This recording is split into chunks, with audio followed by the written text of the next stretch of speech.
ito po yung monitor, yan. Ito yung isang monitor. Yan. Yung issue niya.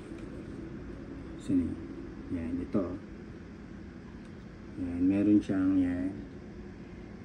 Yan yung dumi niya. Tapos merong parang konti yan. Pero yan po, hindi po yan pansin masyado Kinlose up ko lang para clear yung issue. Pero pag normal po yung ginagamit nyo, yan. Hindi nyo po yan nakikita. Yan, pag tinitigan nyo lang yan, papansin nyo. Ito, yan. Pag ibang color, yan siya. Yan, pag yan. Ito po yung visible. Pero yung kanina, na puti-puti na parang dumi, yan, wala po yung issue.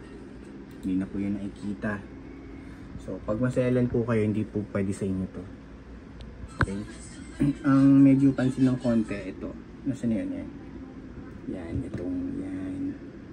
Pero pag yung mga darks, yan, hindi na rin nakikita yan. Nakikita nyo po ba kung nag-browse kayo? Ito yun Nasaan yan? Dali nakita na. Yan, hindi ko na makita. Saan yan? So, yan. Ito po yan. Ayan, tandaan nyo. So, pag yan, dyan. Ito po yung normal viewing angle ko. Yung malayo. Halos hindi na rin kikita. Tapos yung yan, yung parang may konting dumi-dumi na yan.